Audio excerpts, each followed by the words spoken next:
Well, look, I So mean, you want to talk about mental illness? And there was that car accident, or there was some kind of disaster a while back in, I want to say Florida, but it always seemingly is.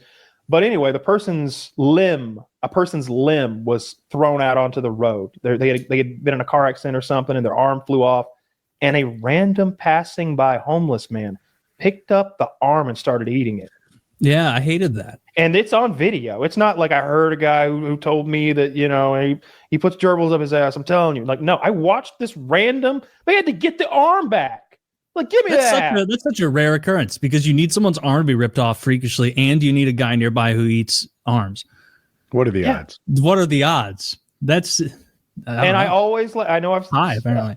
Whenever I think of it, I like to remind people that person who was quote unquote bath salts in Florida back in the day, who ate that guy's face off while he was alive. They tested his blood. He was clean. He's clean. He's sober as a preacher, and he ate that man's face right off. He did do that. Gnawed his face off. They got a word for that. Zombie. Crazy. Oh, come on, let's have some fun. Crazy. There's plenty of crazies. I wish the zombies would come. I've been waiting my whole fucking life for the zombies, Taylor. Really? You don't even know. It wouldn't be fun. It would stink. When I saw Dawn of the Dead by Zack Snyder made Dawn of the Dead in like 2004, that remake. Oh, I love that movie. It's the one where they go to the mall and Ving Rhames is there and he's got the shotgun and everything. And I love that. They're on the roof shooting celebrities because I loved it. And I've always wanted the zombie apocalypse to come. I feel like I do well, and if I don't, I feel like it'd still be a fun life. Maybe you get bit and that's it, but it's exciting life. That's my least appealing apocalypse situation. The zombie apocalypse. I feel like there's no joy in a zombie apocalypse. There's no happiness. You're never going to have a good day again for the rest of your life. Don't be Gabe Newell about this. We got to think big. Remember when he was, it may have been Gabe, or maybe it was Notch, who was like, "Oh, I got $2 billion and I just don't know what to do for fun." Let's think about how we could make the zombie apocalypse fun. What if we take over like the ice rink or something like that, or a stadium somewhere? Like we could take the ice Blue rink Stadium is a good idea. Yeah, we could play. I mean, while we're not fighting zombies, it's going to smell less. It's going to be more sanitary. I think. You can teach me to skate. I could teach you to skate. Better be winter, dude. Imagine how much fun you would have for years with me shooting on you. Until I finally, like years of me shooting on you, and you're just like, ta, ta, ta, ta. Oh, dude, I'd get to be almost. Yeah, I'd have Woody out there. I'd be like, all right, day one, Woody, hitting practice. Kyle, this is going to teach you. So you're going to suck it first, but everything does. So Woody, throw some shoulders into him. Throw some shoulders. Yeah. Yeah, that would be wonderful. There's ways to make that fun. I like the idea of inheriting everything, essentially, right? Like you inherit the earth and everything that's in it. I want to go to Fort Knox, check that out. I want to see what's in there. I want to pilfer through the White House. I want to go through Melania's panties. Yeah, I'm getting panties. I like the idea of those like Neverland treehouse-ish kind of kingdoms where like in the Enterprise Center where the Blues play, like whoever rules the Enterprise Center like kind of has a throne up there in one of the boxes. Where they like take things that in the old world where entertainment venues or centers or a police station, whatever, and then Fallout. That's kind of their like Fallout, and that's their little HQ for their post-apocalyptic kingdom. Yeah, I bet there's lots of structures like that I bet you wouldn't think of that would make a really good hideout. There's a gun store in Athens, Georgia. A mall. I don't remember what it's called. Something Armory. But it's made to look like a castle, like it's all granite and stuff. That's sick. And I know that all the doors are hardened because they have to be, and they have like the locks that you can't just pick. They have very high security stuff for ATF shit, and then it's also a gun store with like cool shit in it. So like that's the best. There's gonna be a really competitive. Oh, a dope place to rule an apocalyptic region in. It would be ruling from that Memphis Bass Pro. Ooh, that pyramid. That would be sick. Dude, see, all right. So I like that. Can you show us a picture of the Memphis Bass Pro? Maybe inside and outside would be ideal. It puts Egypt on their ass. We dominate. You keep that because I'm taking the Eiffel Tower. I'm going to be up in the head. I'm going to live in the head of the Eiffel real one Tower. Or the Vegas one? No, the real one on that island. Oh, you mean the Statue of Liberty? Yes. What did I say? Eiffel Tower.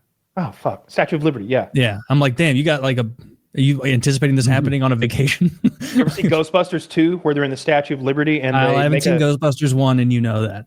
Fuck you. You're a bad person. Oh, well, in Ghostbusters 2, they animate the Statue of Liberty and they power it with a Nintendo controller. Huge. They walk into Manhattan and do battle with it. It's pretty cool. Is there bass in it? Yeah, it's Bass Pro Shop. Can you? Well, I mean, there's a It's Bass Pro brown. near me, and there's no lake. Yeah, there is. If you try and fish in there, they're going to toss you out of the Bass Pro. Dude, but there might not be a lake, but you've seen the There's tank certainly there. no boats in it. Jesus Oh, Christ. but by the way, Europeans, feast your eyes on this because I know that there's nothing even approaching the level of badassery that you're looking at. Dude, this would land. somehow be a crime in Germany. They are You couldn't fun having Germans guys. can't fathom what that place even is. They don't know what that is. The Bass Pro Shop. It's not really explained in the name either. I mean, it kind of is, but they don't know what's in there. No, I it's would not rather- just fishing stuff. It's guns. It's gun safes. It's bows and Boats. arrows. It's boats. They sell It's boats. if I need a utility crossbow? vehicles. If you need a crossbow, How many? How many would you like? Well, While you're we here, have would you our like a adult keg of and our black children's powder? section. You can buy Yeah, children's that's something the crossbow German section. mind can't comprehend is a child's crossbow. Available for child- all at the Bass Pro Shop. Not even that. A child's AR-15. They Yeah. make pink They AR-15s got Hello for Kitty little on girls. those bitches. Just so like the rest of the world knows like what gun culture is about. Like they make pink AR-15s for little girls, and Do it's they not shoot a meme. 22s? I mean, Probably have, like, if an you're adapter. pussy. Like to give a. I mean, if you're If your four- 6-year-old girl is a bit of a sissy, then yes. yeah, I mean, like I've seen. There's this little girl I saw on TikTok. I don't know who her parents are, but she's like double handing 9mm pistols and like shooting a full AR-15. Like she looks little, dude. She like a little girl. It's wild. Littler than that. Can you That show this picture, Zach? for me. That picture is the size of a stamp. What is this? Is this Lake Oh, France? It's big for me, but the quality's bad. Maybe I made it bigger. Shame. Find me an yeah, actual child with a gun. That kid's not impressive. That's an adult child. An adult child. Yeah, that kid's at least That 11. kid's ready to marry. Yeah, Kyle wants to see like a 5-year-old kid with a Yeah. Is she gun. there with her bow? We all got our first gun. Kyle probably got his first gun the earliest. 4. All right, I think I was 6, maybe. It was maybe Either 5 or 6. 37. How old's your Something when you like kill- that. You kill a deer or no? Yeah. Only one ever. Deer hunting was so much. I ruined hunting Yeah, for this is myself it. by doing Totally this. Like this is bird very hunting common. first. Because bird hunting is way more fun than deer hunting. I don't like the front sight in front of her. Is that an EOTech maybe Mhm. sight? Yeah. My AR-15 is a similar type thing, and I wish it was gone. Take it off. It's not as simple as unscrewing it. Like you need some to fill in the holes that it left behind in the barrel or something. I'd have to take a look at it, but you know, there's all sorts of cool stuff. If I were gonna put one optic on my AR-15, it'd be a multi-power scope. You know, like it'd be like a nice scope that's like a 1x6 or a 1x9 or something like that with a quick throw, so that you can just have that thing on 1 power. And you know, a 1 power crosshair scope is, I don't know, I that's what I would be best with. That does it for you. Looking for verbiage. Yeah, unless we're like running through a shoot house and then you want some kind of like rimless red dot type deal so you can just go fast. That's fun too if you've ever done it. If you ever shot in like a shoot house where you clear and go room to room shooting targets. I've never done it, but that kind of like home defense scenario was where my head was when I chose the scope for that. I have like a bolt action for hitting something as accurately as I can. And this was more of a, I don't know. Look, I mean, if don't you're actually defend my house with assault rifles, but that was the fantasy when I. You do when you do, you know, like and that's the site that site will be perfectly fine because you're gonna be both eyes open, like screaming die. You know what I mean? They're in the room with you. Spraying in that direction. Yeah, you don't want to get shot with an AR-15 when you're in the same room. People make good money on coral farms. Like, What are the requirements? You need a salt water tank with the correct media. yeah, and there's some economies of scale. So there's benefits to being like, you know what, I'm going in this for like 70 grand to get started or something significant, 100 grand, as opposed to just like doing it out of your own tank. Well, shit, you barely make enough money to cover your expenses, but the economies of scale make it make sense to farm in a bigger way, probably like a real farm. Yeah. And but I think I'm just going to keep it at the hobby level.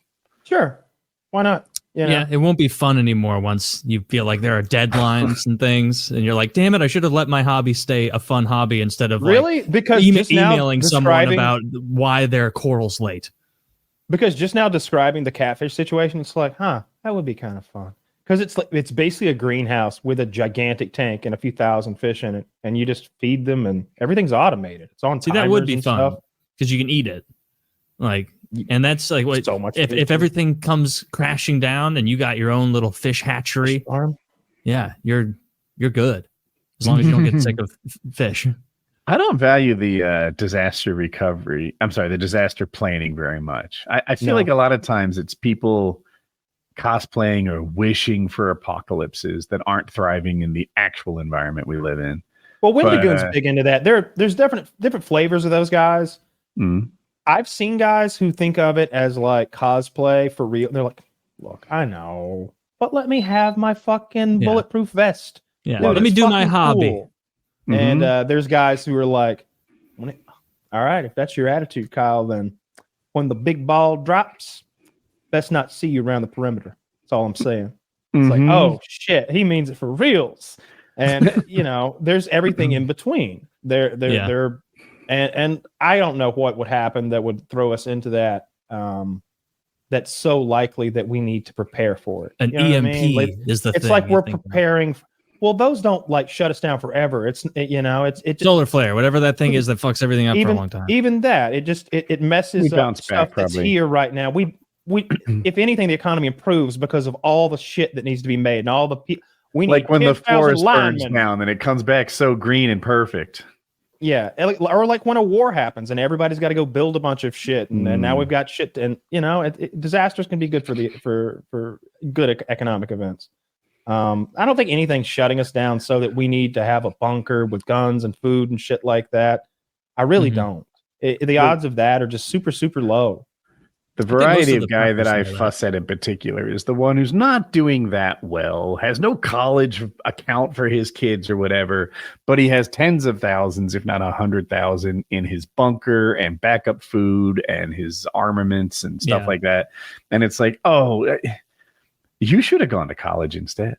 You put enough money into dehydrated food to fund an education that could have actually like paid dividends in your life. Yeah. It's like you won't give your daughter your old Civic to teach her responsibility, but you have 30 cows in a residential area like that you're bothering everyone with like that. That would be awesome. Can see that. That's just shitty.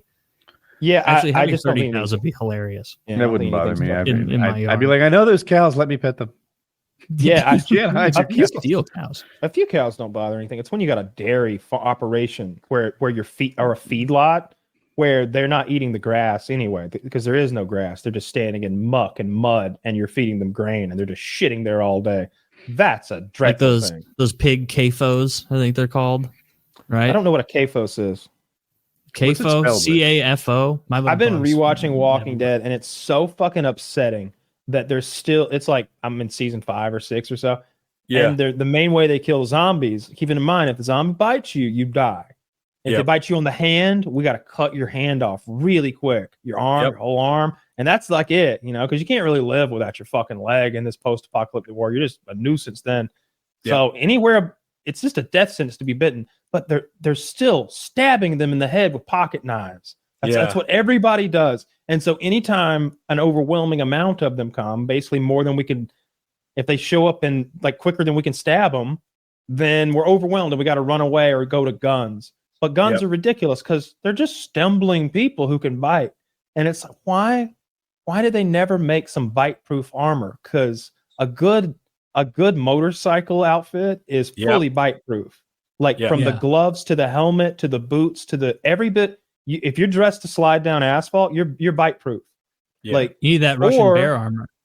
And I know that'd be hot, but it's better than being eaten alive, which is the alternative. And then it's like, man, a spear would hit the spot, wouldn't it? Like, holy shit!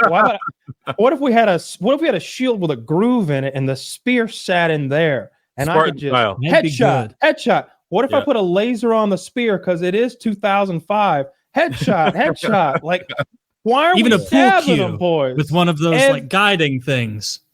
Anything, yeah. Just dude, that's what. Honestly, that'd be fucking killer. You know what I'd actually want? Like instead of a spear, would be like a trident, something that. Fine. But So that that could way be there's right like in your head, though. spear. It's wider. You could hit multiple at the same time if they're kind of like a But it could get pitchfork. Would stuck be more good. easily. It has barbs on the Yeah, end. you don't want it to get stuck in the head A though. pitchfork then. You imagine little- more of a pitchfork point yeah. on the end. Yeah, pitchfork would be good. And that way, like if it has inertia and it's coming towards you or I something, wasn't 'cause kidding some of about the those laser zombies do, sight. it's gonna stop it on the rounded part. It's not gonna like fall through your whole spear, and you're like, oh fuck, now I got half my spear sticking through the zombie head, and I can't break it because the skull's not rotted enough. Just like a little pop pop pop pop. You want me to tell you Yeah, something that'll it's better. screw your head up? Because I'm a huge zombie fan. I watch everything zombie related. But one thing that is really nerdy of me, but I think is valid point. One thing that they don't use in the apocalypse movies that would really happen in real life is mode of transportation. And you always see horses, and you always see, Daryl Dixon and his cool Harley looking bike and stuff. Mhm. But in reality, everybody would be using bicycles. Why don't you ever probably see would be people using smarter. bicycles in zombie movies? Think about it. Probably because like the people on the show are like, no, that's not cool enough. 'Cause, Exactly. Yeah, it would. Exactly. You don't don't want to wanna see Daryl see- Dixon riding around on a Schwinn bike don't- with, I don't think I and would. stuff. I think I'd want to be on foot. no. Wait, you we're would- talking about walking like the cities and stuff. Yeah, having a bike Yeah. would be helpful. No, No, I'd I'd be like be- mountain biking. we're talking there. about post-apocalypse, I suppose, sort of Okay. Walking Dead zombie style thing, and getting Mhm. around. I mean, I think I'd want a motorcycle with some storage on it. Well, stand but- by. It's important. Are there zombies though? 'Cause Yeah, motorcycles. Yeah, we're talking about a zombie I like cars, man, and I'm a bike guy. But gas doesn't last that long. Oh, Does it last longer? in a Well, is it walking? motorcycle? All right, I was. No, he I means was- like a physical like pedaling bike like that. Yeah, I'm talking about like a bicycle. Wolf does. I No. don't think that's what Kyle said. Yeah. Well, I guess I was using the Walking Dead fake scenario where gasoline lasts forever, and we always find enough for Daryl Dixon's motorcycle and our Hyundai Exactly. Sonata. Ultimate car of the Look how post-apocalypse. clean Do you that think they Hyundai still get? Sonata Yeah. is. You're like, oh, we're for 2008 4 inch. Hyundai Sonata, and the apocalypse started in 2005. What's going on, Rick? What's going on? God, the apocalypse was so much more boring after we lost our XM free subscription. 12 months into it. Like, remember what, Rick? We don't have much water, but make sure that Sonata's polished up, nice and shiny. We got to pay the bills. And that show is already the biggest show on TV. Those fucking Yeah, like cocksuckers. I'm telling you, Keegan and his They need crew. that Was money. it Keegan, the guy with the bat? Negan. Megan, Megan Megan and all with the an bad N. guys. They'd be all on BMXs riding around, like 20 of them. All right, so if we're in a world where, and I think it is the case. Like, I think if you want a car, gasoline goes dead, and so I don't know where you get more. I don't know if there's a way to store gasoline where You it doesn't can't, go no. dead. And the same's true for diesel. What would work is any kind of vehicle that was rigged up to run on propane. You know, a lot of city buses here in Atlanta run on propane. Mm. And you can get propane anywhere in vast quantities, and it's easy to get it from. There's facilities, is what I'm saying, Woody, and they're easy to find because it's like, look at that gigantic white bubble of propane over there. So you could and it'd be easy to get it from the big tank to a medium tank to a small tank if you needed to, and you figure it I out. worry that it's dangerous. Like, Which part? I don't know. I'm Propane? thinking in a Mad Max scenario where like the warlords control the fuel supply. It might go down like that. I mean, there's just propane everywhere in the South. Like those tanks in people's backyards, and there's propane grills everywhere. I don't know how. Propane accessories. If you think about, think about it. At my house right now, there's 3 of those fucking things of propane, Yeah. and I've seen those trucks that run on that. Like, you just fucking screw right in. Like, Yeah, that but- would be ideal. I kind of like the notion that propane out Kyle's of the in his school bus. once just those Well, not the school bus, but The they city make bus. I said it normal wrong. size Yeah, yeah, yeah, vehicles. yeah. They make trucks, like a car, a motor vehicle of normal size and capacity that runs on propane. But I a think man what of you're your saying, like, stature should have a bus. Pump that out though. A bus. A You city should be a bus? cult leader. There should I would also be. love to be a cult leader. It's hard to get up. You think Look, you've it's got what hard it to make your takes? charisma stat to get that. You can't get that charisma roll because the enemies have too much of a modifier on them. There's going to be. It's too easy because it's not the movies for people just to blow you away and take all your shit because that's always option B. So you got to somehow initiate dialogue without them immediately going to option B. And then convince someone who apparently has an advantage over you, because it's going to never happen like in the movies where two people point guns at each other and then start talking. That shit's never happened ever. I can't imagine. No. Somebody turns around, there's guns pointed at them, and they're moving Usually to no point laws. guns. Yeah. Everyone dies now, or more likely, everyone who has, those people with less guns die. The people opt to talk die. Yeah. You don't want to be talking to anybody, Yeah. So the idea of getting a cult together, like you might get I don't know. It'd be so hard to trust anybody or about any fucking thing because you're all in the same scenario where you know what it's like. You'd lie.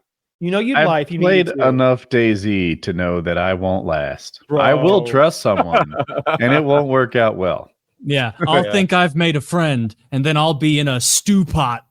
Exactly. Before long, I'm on my knees, and he's asking me to squeal, or he's going to take all my things. And like, no, you don't want to eat me. I'm disgusting. Like, I think there could be a scenario where one man met another solo man, and we could come to an agreement. And I could believe in that. Like, look, it's hard like without somebody watching. Oh, that's very Last of Us of you. Very. It'd be like, man, it's hard to watch your back, when you're out here on your own. Look, I don't have a whole lot of shit. You don't have a whole lot of shit. I don't want to fight you. Do you want to fight me? And he's like, not really. Like especially if one of us, if the big guy's hurt or something, and like maybe we can talk this out and work together. I'll look after you, and that's ideal. But I can't imagine me and my boys coming upon like Taylor with a skint knee and a big fat backpack full of we don't know what, and he's got his he doesn't have anything in his hands. Man, it's gonna be hard to even start talking. We'll talk, but it's to find out anybody else around here before we get started. This scenario out in my head where I find a thickly muscled survivalist with a gunshot in his deltoid, and I nurse him back to health, thinking that we're going to be a partnership when this is done. Meanwhile, I'm like that girl that dated the guy all through med school, and when he finally starts earning, he trades me in for somebody better. God damn. Yeah, you're the Miata that he got rid of for the Beamer. Yeah. You need to have a skill set that makes you essential, which is something I rapidly find out. Like, that's why I don't. Taylor's like, accents were worth so much more pre-apocalypse. Yeah. Damn. Now now they're just upset. And they're like, you're not helping. And it's like, why are you even saying this to me? I am helping so much. And they're like, stop pretending to be an Indian guy and carry the water jugs. God, this guy's been an absolute nightmare from sun up to sundown every day. I would just really appreciate someone just to watch my back while I slept, or someone that had another skill set that I just didn't have at all. And I know some stuff. Like I know where a lot of guns are stored. Like I know where I know where the guns that you see in Walking Dead are stored right now. Like I know where that company is and where it's located here in Atlanta. Like I'd have to lie like go that get fat guy who is like, I don't remember what his fucking name is from Walking Dead, but he's like, I worked for the virology department of the United States Eugene. I'm entirely certain that is not within our operational capacity. That's pretty good, actually. Shit like that. And I would get 3 sentences in and they'd be like, how do electrical outlets work? And I'd be like, that is not relevant to the discussion at hand. And they'd be like, but Eugene knew that. See, Eugene knew things like that. He was a very jack of all trades kind of guy. There was a time where they make a water filter really quickly out of a water bottle, and sand and dirt and pebbles, and you start with small things, go to big, to make this makeshift water filter just to get the particulates out before you boil it. And she's like, yeah, Eugene taught me this. Eugene was the guy who knew when they need to repair the solar thing, what parts to look for. And he was the You knew how bullet to maker. reload bullets too. Yeah, That was a big Now, part. See, I'm like an amateur. I've been watching this show Forrest Gump. called Preppers. Oh, I can't Or wait. no, it's called Doomsday Preppers. I I've think. seen I on know those Netflix. I've seen And it. I had never really. I think I'd seen like a couple clips on YouTube, but the other day I sat down and I thought I'll watch one of these. Maybe it'll be funny. I watched 7 or 8 of those in a row, and it is the funniest fucking show because first of all, every single one of these prepping is an exclusively white people thing. I've discovered there is not a single non-white guy on there prepping his farm for the fucking apocalypse. But another thing, these guys are usually between a line where you're laughing at them for thinking they're prepared, or you're looking at them like, oh my God, if shit goes down, this guy is the Negan of the new world. Like that level of shit. And I watched a couple different episodes that made me laugh really hard. The best one is in like South Carolina or Tennessee or Kentucky, somewhere in there. There's it was Georgia, maybe. There's a park called Deadwood, and it's like a reenactment of 18th century or 19th century kind of Wild West shit, where you can see cowboys do fake shootouts with the Indians, and you can see a cannon go off, and you can go into the old saloon and that shit. Yeah, and this is a real theme park you can go to, and it is interviewing the guy who owns this theme park. And right from the beginning, he's like, "Yep.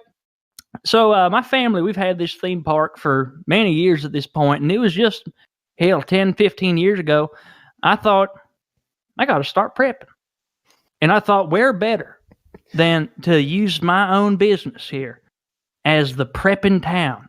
And so for the last 15 years, I've turned Deadwood into a post-apocalyptic fortress."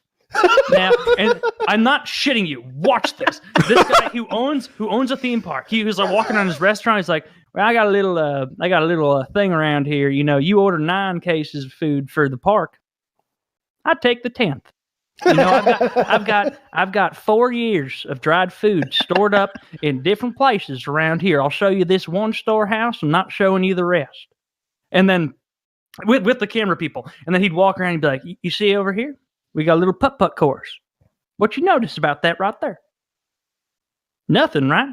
But you stand right here, you crouch below this post and this wall. What do you have right there? Field of sight over the entire area of approaching the chain link fence we have. And so this right here, and you don't even know that this entire putt-putt course, reinforced concrete, bulletproof. You can hide behind anything on this course, and you will be okay. And so I have someone right here on hole 7, someone right there on hole 4, the entire east wing of this area covered by fire." And then he would go back and he's like, "The big thing I wanted to get going was my defensive cannon. It started out just being a cannon we had on site to shoot blanks to impress the comers. I realized soon after I can put BBs in there. And I've tested it. Now, if I have this pointed to the southern end of my park, it covers an area of 14 yards by 3 yards high. You know what that'll do to a man? Tear him right up, I'll tell you what. Tear him right up." And this guy, he was walking around his fucking theme park talking about how all the things he'd put in there. I don't know how, look up Deadwood theme park. I don't know how it's legal what he was doing, because a lot of what he was admitting to was like just like stealing money from a business to store it away. But I guess it is his business, so he can do whatever he wants. But it was so fucking, and the whole time, like, he would say little fantasy things where he'd be like, "I've always loved the Old West. This is a pretty legit theme park. It's my. I told you, it's really legit." He'd be walking around in like the old general store or whatever, and he'd be like, "And you know what I really think? I love the Old West. It's been a favorite part of my life for years. When it goes down, when the Meridian Midwest, when it goes down, I think life's going to return similar to the Old West. And you know what? I think people are going to be happier for it in the long run." And it was clear he's just living out a fantasy that it will go back to the Old West. He didn't even prep in the way most of them do, where they get high tech things. All of his like procurement of resources was 19th century Old West means. Oh, yeah. Like he built, and every one of these people calls their fort the Alamo. Every single one of these people, because the voiceover will be like, and Ted built this $3 million compound in South Texas, and he calls it the Alamo.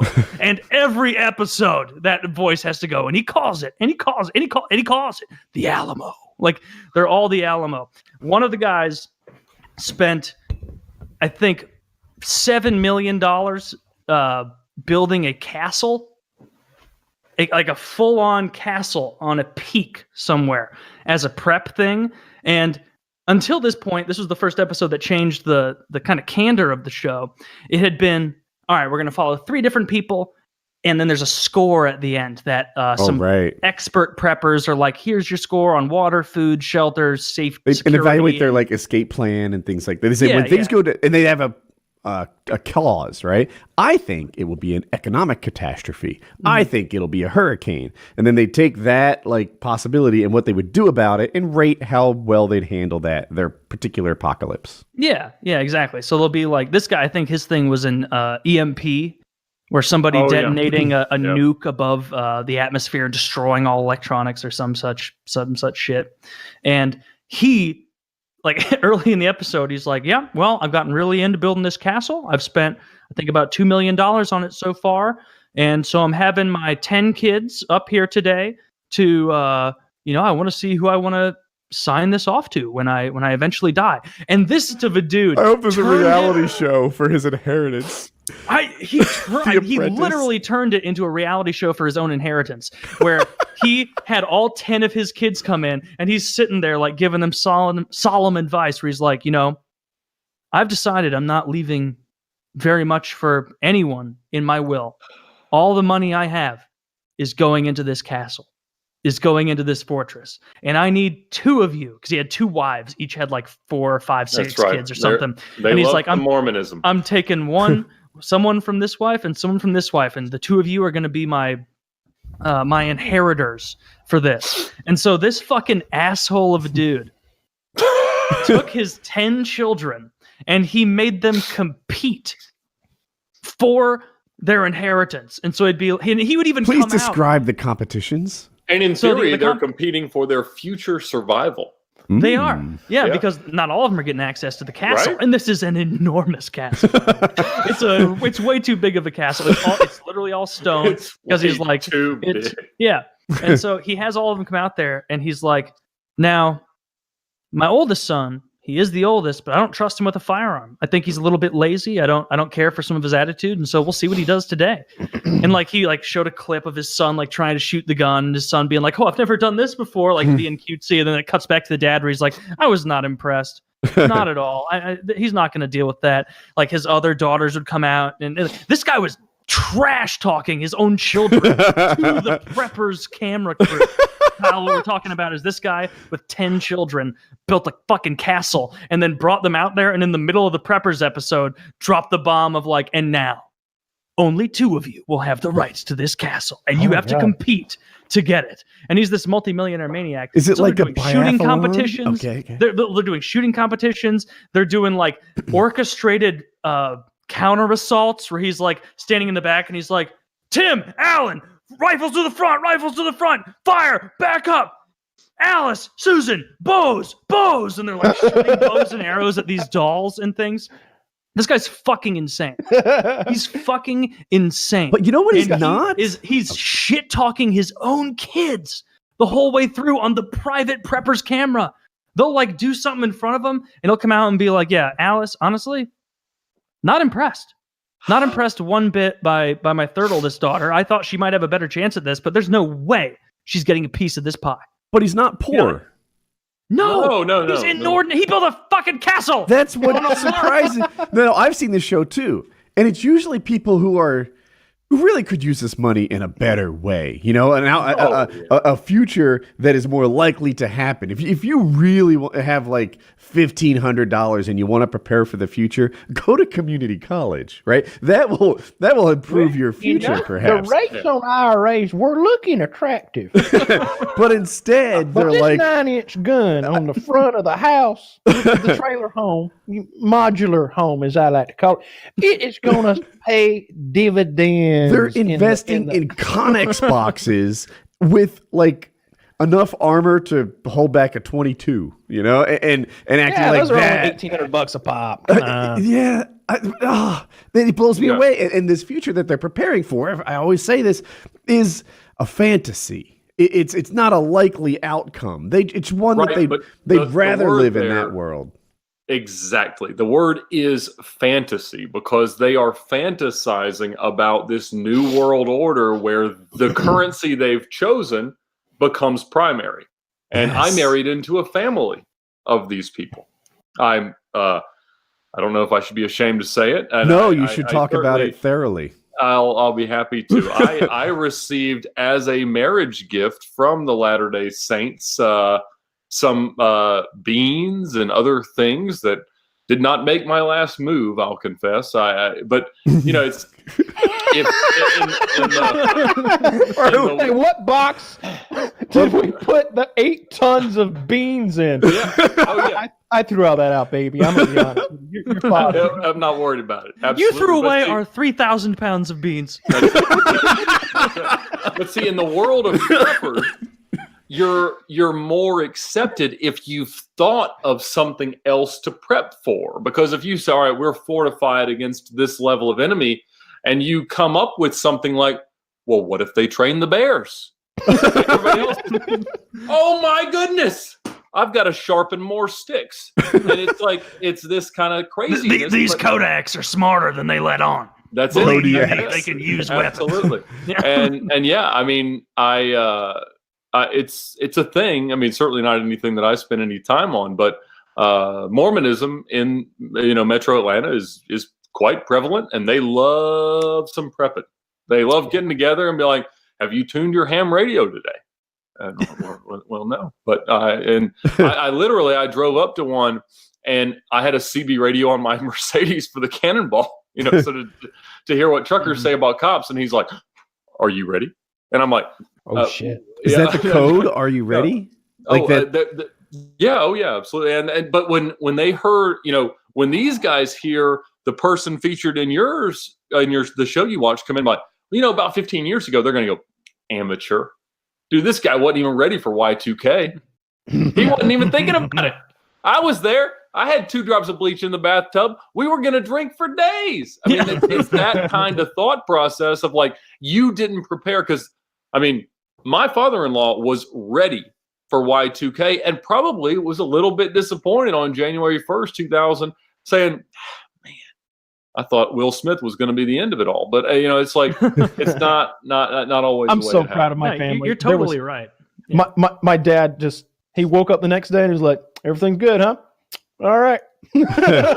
like no attention was paid to The Y2K. prepper thing is totally a fantasy on behalf of, well, not necessarily a fantasy, because I won't say that something bad couldn't happen. And like if Bad something things could shitty goes absolutely down, happen. whether or not it's the EMP or some terrorist attack, you're still going to be happy you have 4,000 pounds of beans in the cellar.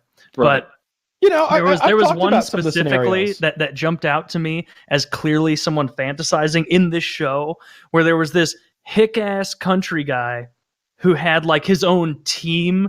I think like the 7-day Marauders or something, and he was like building his own team around this farm. And it was a really impressive setup. But half the episode was talking to this guy who lived in a city a ways away, and it was like, and he's like, "Yeah, I'm trying to join Ted's 7 Marauders. It's going to be hard. It's going to be tough. It's going to be even harder because my wife and daughter really don't want to do it. But I've already sold our home, and I've decided we're moving onto this guy's compound." And so the whole way, like, the wife and daughter are just not having it. He's like, "This is pretty neat, huh? This is pretty cool." And they'll like go to the daughter in a private interview, and she's like, I I'm gonna miss all my friends, and I don't want to go, and it's sad. And the wife's like, I know he's just doing this because he wants to take care of us, but I don't want to live on Ted's survival farm. Dude, I brought a topic. I thought it was interesting. It's from Reddit today or 2 days ago. Are you ready for this? Yes. Fire away.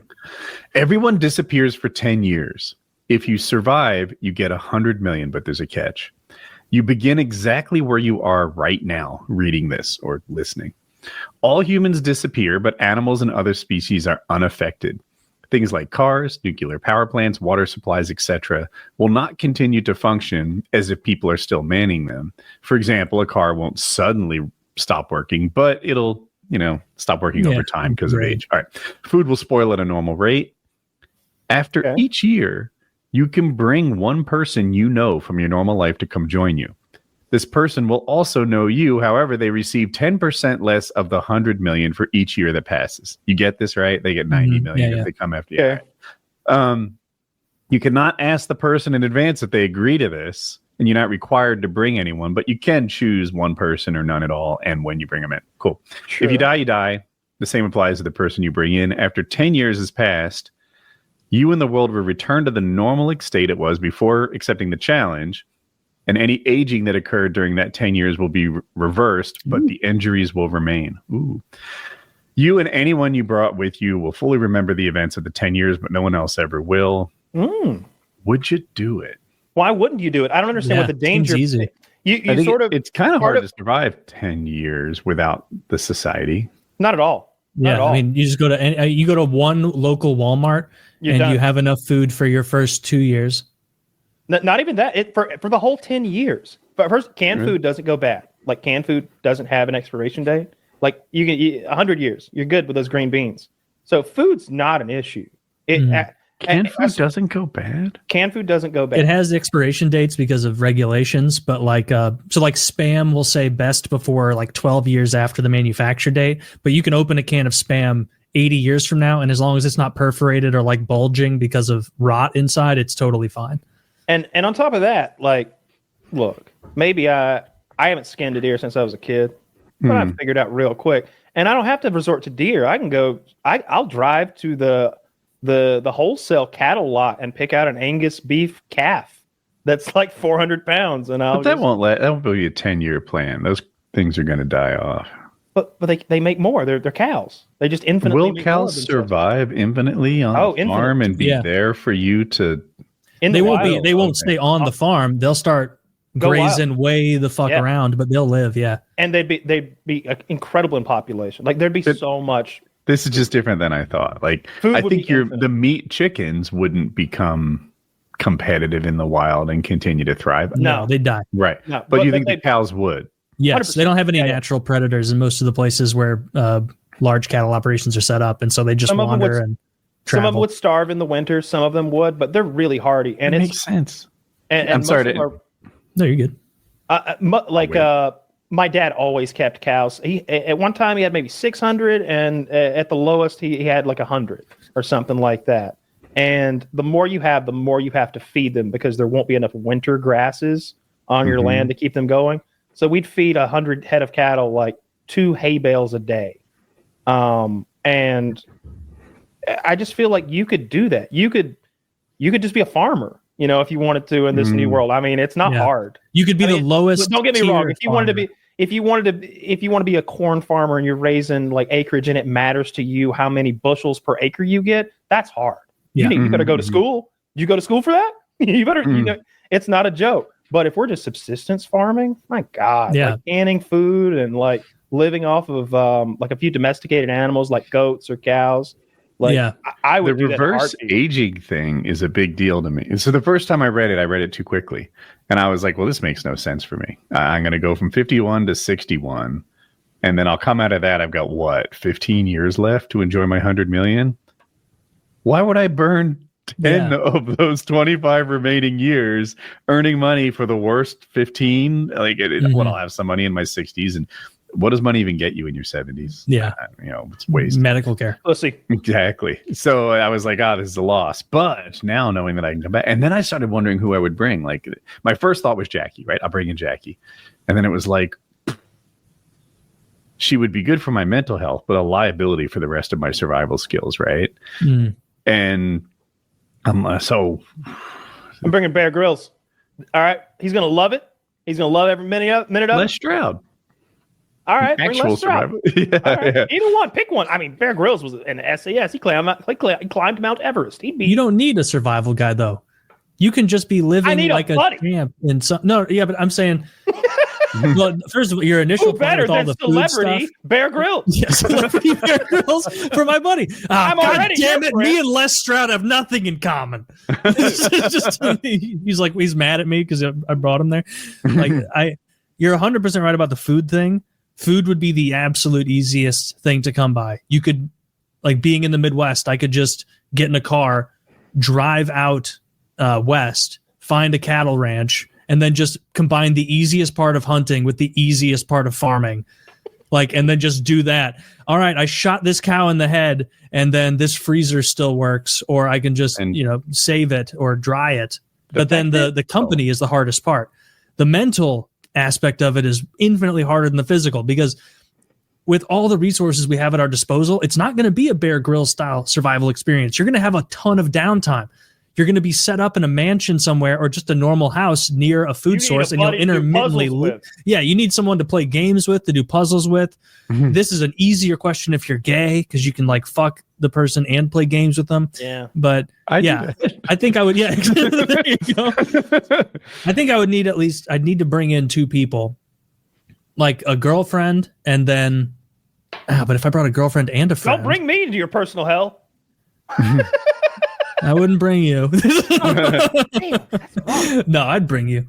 Oh. And then you'd go, "Why have you done this?" And I'd be like, "Dude, come on, we're hunting cows together again." No, I think I get 10 million if you bring me in, right? Oh, you really? get 10 million per year. Oh, okay. Well, then I'd bring my friends in every year and just hook them up. Yeah. It seems like waiting a year to figure out who you should bring makes some sense. Get your feet underneath you, figure out what problem this other person is meant to solve. If it's hard to survive, push that button if there were no money. if it's hard to survive, you bring in Bear Grylls or whatever. If it's easy to survive, you bring in your girl. Yeah, and if all my buddies, if everybody I bring in is getting 10 mil, I'm just bringing in brothers, family members, friends. I think it said you can bring one person. What if you see? I thought you meant what if you see how she's going to age in the next 10 years, and then you get to come back and pull the plug? Oh, Jesus Christ! That's a little darker scenario. You like that? That works both ways. That's the way to use Woody's little magic genie for evil. Yeah, the end of this movie would be like you on a table in a coma, imagining all of this. 10 years later, you're like, "Babe, you got fat, and I can do better now that I'm 100 millionaire." And it's not just. How did you get fat on our diet? And he's like, "It was nothing but beef." You got bitch, you got apocalypse fat. All right, I don't want to hear it. That's I can't do it. No, but yeah, living would be super duper easy. Oh, yeah. There's just so much meat and so many animals in the South. So much water because everyone dies. I heard apocalypse and I thought, ooh, dangerous food runs to the Walmart, right? There's other people who want that Walmart food, but not in this scenario. In Walking Dead, scavenging is dangerous. In this scenario, what are you worried about? Camels that broke free of the zoo? You're fine. It's fun. Oh, speaking of that, we've talked about it many times. The 28 days later, 28 weeks later movies, 28 years later coming out soon. Oh. The trailers for it is out. It looks scary as shit. How does that work? Isn't a key part of that they were waiting for them to rot? Yeah, I think the deal is that the virus keeps flaring up over time, but I didn't watch the whole trailer because I don't like spoilers, but I did see that it seemed like they were part of a community that was living on an island, and they had a long zigzag dirt walkway to get to the island. You know what I mean? Like one of those, almost like the internet devised the best anti-zombie scenario. You know what I mean? It's like, man, that's well thought out. I could defend that well. They got to walk down this walkway and do zigzags in the water. And it looked like this is a tower defense game. This is not. Yeah, yeah. That's what zombies would turn into. So I'm kind of hyped for that because those are some of the better zombie movies, especially the first one. I'm so hyped. I want to do what I did for Deadpool, which is to rewatch the first two in preparation. Yeah, that's not a bad idea. Yeah, I haven't seen them in a long time. The first one's a little bit hard to watch, but it's that really shaky cam, and they use that digital. It's filmed on digital from like the 90s, from like 99 or something, and it doesn't look great on a modern TV. Colin watches a lot of horror movies. Jackie does not, so he'd be my viewing partner, I bet. Yeah, Or we could do a PKA viewing, maybe. I'm down. There's a good horror movie just got added to the Plex. It's The Heretic. It's Hugh Grant, like the romance guy, good looking romance guy. All right, he's a little bit older now. He's maybe 60 or so, and the movie is two missionaries go to a house, and the guy is like overly welcoming, like, yeah, I'd love to hear about the Lord. Come on in. And then it like slowly gets creepy and sketchy, and he's not going to let them leave the house. I remember seeing the trailer for it like months ago and zeroing in. I was like, I got to watch that and put the request in, but it's out now. So I'm going to watch that soon. Have you heard of Leave the World Behind? Have you seen it? I don't think I've seen it. Okay. It's really new. It's a Netflix release, and Julia Roberts is in it. Ethan Hawke. I don't know. I don't know actors like you. I know the movie you're talking about. I haven't seen it though. So I think the premise is a family goes on vacation, and I'm so shaky on this on purpose. I don't want to know too much about the movie, but the vacation maybe has an aspect to it where they're like out of touch from society. Maybe they're camping or at a beach or something. I don't know. Beach. Okay. And suddenly like contact to the world drops off too much. Like their cell phones stop working or TVs, and now they're trying to navigate a possible apocalypse in a low information environment. And that's like as much as I know or want to know. And I'm kind of... Yeah, I think I saw like a little bit of the trailer, and it begins with the family's on the beach, and the little girl notices that like the cruise ship in the water is still coming like right at them, like at the shore. She's like, look at that, it's coming right at us. Like, yeah, I see that. That's funny. Like a few minutes later, it's still coming right at us. And like, yeah, whatever. And it's like, oh, that ship's gonna fucking hit the beach. It's like a big boat.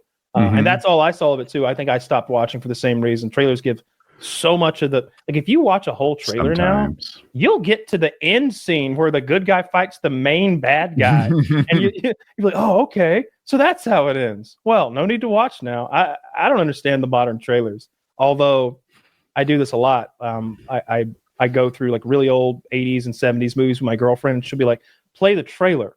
And I'm like, the trailer for Taxi Driver is not representative of the film Taxi Driver anymore. You know, it's like voiceover, like, he was a man pushed too far. On the dirty streets of New York, he drove his cab. And it's like, this looks cheesy and silly, but like the movie's great. So like trailers were bad then. They were awful in the 90s. I don't know if they've ever been good. Now they just give the whole goddamn movie away. Sometimes they do that. I'd like someone to really like set up a premise of the movie without giving it away, and then let everyone know the trailer's safe to watch. I agree with that. I wish that there were more like spoiler-free trailers. Marvel was really good about that. There's some book series I'll notice that their subreddits are really good about that. I know when Game of Thrones was going down, I think maybe a book got released or something, and then suddenly there was this detachment between show viewers, old book readers, and new book readers, where everybody was in a different page on how caught up they were, and they were super careful to preserve people's spoiler free environment. So I always appreciate that, because it does ruin a movie for me if I know like a major plot point, or if I know what the monster is, or if I know that there is a monster, because there's lots of movies where, is she crazy or is there a monster? Like, is this all in her head, or is there actually a giant fucking ghoul under the bed?